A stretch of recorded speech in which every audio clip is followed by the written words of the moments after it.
বিশ্ব champion Argentina আরও একবার দেখিয়ে দিল কেন তারা বিশ্বের সেরা দল। দক্ষিণ আমেরিকা অঞ্চলের বিশ্বকাপ বাছাই পর্বের হাই ভোল্টেজ লড়াইয়ে ব্রাজিলকে 4-1 গোলে বিধ্বস্ত করল আলবিসেলেস্তারা। তবে ম্যাচ চলাকালীন এক মজার ঘটনা নজরে আসে। গোলরক্ষক এমি মার্টিনেজ শো অফ করতে গিয়ে কোচ লিওনেল স্ক্যালোনির রাগের শিকার হন। মনুমেন্টালে ব্রাজিলের বিপক্ষে দাপুটে জয় প্রায় নিশ্চিত হওয়ার পর ম্যাচের শেষ দিকে এমি মার্টিনেজ নিজের পেনাল্টি বক্সেই শো বোটিং শুরু করেন। তিনি বল নিয়ে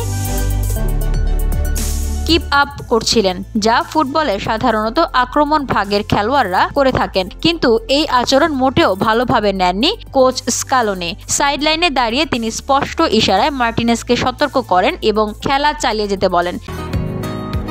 বসুন্ধরা, উত্তরা, বনশ্রী, কুড়িল ও বাড্ডা সহ রাজধানীর বিভিন্ন স্থানে অভিজাত ও অত্যাধুনিক মানের ফ্ল্যাট কেনার এক নির্ভরযোগ্য প্রতিষ্ঠান প্লেজেন্ট প্রপার্টিজ লিমিটেড।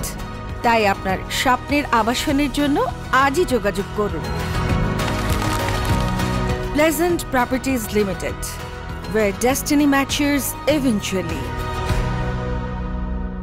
এই ম্যাচে Julian Alvarez, Enzo Fernandez, Alexis Mac Allister ও জুলিয়ানো সিমিওনের গোলে সহজ জয় পায় আর্জেন্টিনা। যদিও দলীয় অধিনায়ক লিওনেল মেসি চোটের কারণে মাঠে নামতে পারেননি, তবে টিভির সামনে বসে সতীর্থদের এই দাপট উপভোগ করেছেন। ম্যাচ শেষে সামাজিক যোগাযোগ মাধ্যমে তিনি দলের জয় উদযাপন করে প্রশংসা করেন।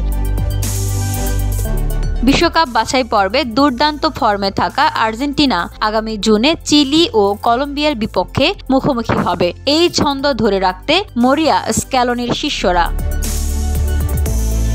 VOD Bangla news desk.